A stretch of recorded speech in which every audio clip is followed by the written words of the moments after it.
ఓకేనా అంటే ప్రెస్ ఏసీలో ఇంకా కార్యక్రమంలో పాల్గొంటున్న మిత్రులకి మీడియా మిత్రులకు నమస్కారం.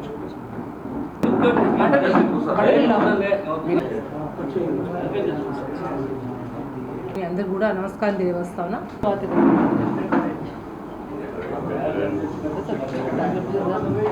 రెడ్డి గారికి, పరకాల శ్రీనివాస్ రెడ్డి గారికి నీకు ఎవరి మీద నమ్మకం, ఎవరు ఆదేశం పాటిస్తావు, ఎవరి నాయకత్వాల పనిచేస్తావు. పార్లమెంట్ అభ్యర్థి సిట్టింగ్ ఎంపీ జిల్లా పార్టీ అధ్యక్షుడు కేసీఆర్ గారిని ఎప్పుడు చూద్దామా, ఎప్పుడు ఓట్లు ఇద్దామా, ఓటమి తర్వాత వారికి ప్రమాదం జరగటం, బయటికి రాకపోవడం. మొదటిసారి మహబూబాద్కు వస్తే మరి ప్రజలు బ్రహ్మరథం పట్టిన తీరు, కార్యకర్తలు ఉత్సాహంగా పాల్గొన్న తీరు, యువకుల కేరింతలు తుల్లింతలు చూస్తే మాకు ఆ నమ్మకం విశ్వాసం కలిగింది. మహబూబాద్ మానుకోట కోట మీద గులాబీ జెండా ఈ పార్లమెంట్లో కవిత గారు ఎగరేయబోతున్నారు. దానికి నిదర్శనమే నిన్నటి సభ అని చెప్పి నేను తెలియజేస్తాను. కేసీఆర్ గారు నిన్న 8 గంటలకే సభ ముగించుకోవాల్సిన మరి అల్టిమేటం ఈసీ ఆదేశాలు ఇచ్చింది. ఏదో మరి నక్సలైట్లకో బందిపోట్లకో ఇచ్చినట్టు నోటీస్ ఇవ్వటానికి వెంటబడి మహబూబాద్లో ఇప్పించారు. కేసీఆర్ గారిని 48 గంటలు ప్రచారం చేయొద్దని నిషేధించింది. నేను ఈ సందర్భంగా ఈసీకి కానీ లేకపోతే ప్రభుత్వానికి కానీ ఇవాళ ఎవరితోని ఎవరు కుమ్ముక్కైనరు, ఎవరు ఎవరికి బీ టీమ్గా పనిచేస్తున్నారో నిన్న కేసీఆర్ గారి సభను ముందుగా ముగించమని 48 గంటలు నిషేధించమని ఆర్డర్ ఇచ్చిన మరి విషయాన్ని మనం ఒకసారి గుర్తు చేసుకుంటే అర్థమవుతూ ఉంది. ఇవాళ కాంగ్రెస్ బీజేపీ కేసీఆర్ గారు ప్రజల్లోకి వచ్చి ఈ రోడ్ షోలు మొదలుపెట్టిన తర్వాత, కార్నర్ మీటింగ్లు మొదలుపెట్టిన తర్వాత కేసీఆర్ గారికి లభిస్తున్న ఆదరణ చూసి ఓర్వలేక వారిని 48 గంటల ప్రచారాన్ని నిషేధించింది. నేను బీఆర్ఎస్ పార్టీ శ్రేణులకు రాష్ట్ర వ్యాప్తంగా పిలుపునిస్తూ ఉన్నా. మీ అందరికి కూడా నేను అప్పీల్ చేస్తూ ఉన్నాను. కేసీఆర్ గారు ఒక్కరూ 48 గంటలు పని చేయకపోతే కార్యకర్తలందరూ 24 గంటలు పనిచేసి రోజుకున్న 24 గంటలు కేసీఆర్ గారి తరఫున పనిచేసి పార్టీని అభ్యర్థులను గెలిపించడానికి, కేసీఆర్ని తిరిగి నిలబెట్టడానికి మనమందరం కూడా సైనికులుగా పనిచేద్దాం.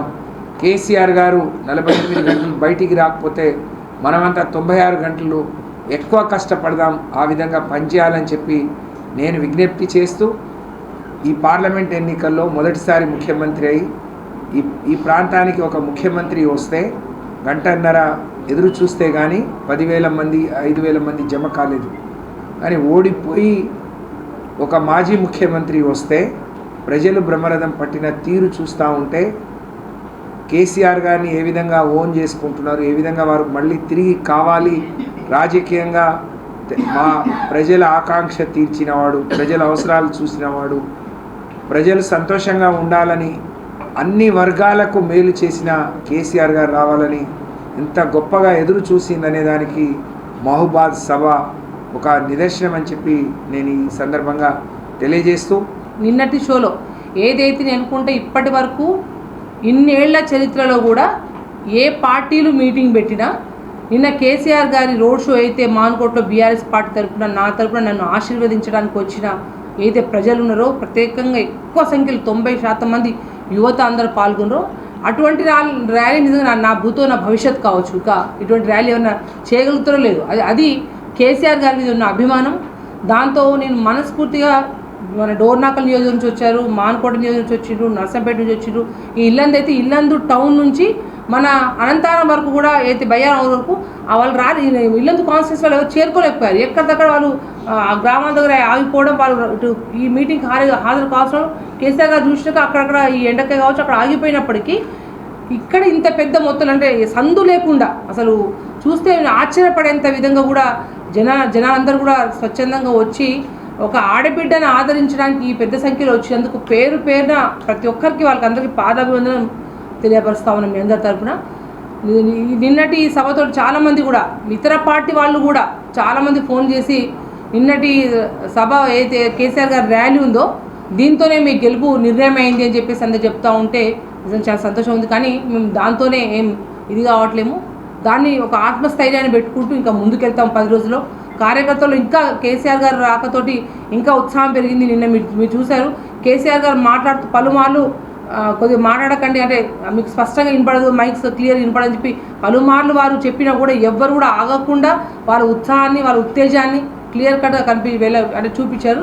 మనస్ఫూర్తిగా నిన్న ఈసీ ఏదైతే వాళ్ళు బడే బాయ్ చోటే బాయ్, కాంగ్రెస్ పార్టీ రేవంత్ రెడ్డి చోటే బాయ్, బీజేపీ బడే బాయ్ ఇద్దరు కూడా కుమ్మక్కై వాళ్ళు కక్షపూరితంగా కేసీఆర్ గారు ఏదైతే రోడ్ షో మొదలుకున్నారో ఆ రోడ్ షో నుంచి ప్రతి రోడ్ షోకి కూడా దినదినంగా కూడా బీఆర్ఎస్ పార్టీకి రెట్టింపు ఉత్సాహం వస్తూ ఉంది. అది చూసి వాళ్ళ కళ్ళు మంటతోటే వాళ్ళు ఇవాళ రెండు మూకముడిగా నిన్న బీఆర్ఎస్ మా మహబాద్ జరిగే సభకు కరెక్టు ఇంకా నాకు తెలిసి 9:30 వరకు కావాల్సింది. కానీ ఈసీ వల్ల సార్ కొంచెం ముందు రావడం, అయినప్పటికీ కూడా ప్రజలు ఇంత ఎండలో కూడా వెయిట్ చేసి వారి సభ కోసం అంటే ర్యాలీ కోసం వెయిట్ చేసి ఉన్నారంటే కేసీఆర్ గారి క్రేజ్ ఎక్కడ తగ్గలేదు. ఎటువంటి ఈసీలు వచ్చినా ఎవరు ఎన్ని కుట్రలు చేసినా కూడా ఇంకా నిన్న ఈసీ అనౌన్స్మెంట్ అయినాక నేను అనుకుంటే ప్రజలు చర్చ పెరిగింది. కావాలని కేసీఆర్ గారి మీద ప్రజల్లో చాలా పాజిటివ్ వస్తూ ఉంది, అభిమానం పెరుగుతూ ఉంది వారు అని చెప్పి అందరూ చర్చ పొందుకుంటున్నాను గమనించే వాళ్ళు ఒక అడ్డుకట్ట వేయాలనుకుంటున్నారు. కానీ ప్రజల మనసులకు అడ్డుకట్ట వేయలేరు మీరు, ప్రజలకు అడ్డుకట్ట వేయలేరు మీరు. ఇంకా రెట్టింపు ఉత్సాహంతో కూడా కార్యకర్తలు ప్రజలందరూ కూడా ఉంటారని చెప్పి విజ్ఞప్తి చేస్తూ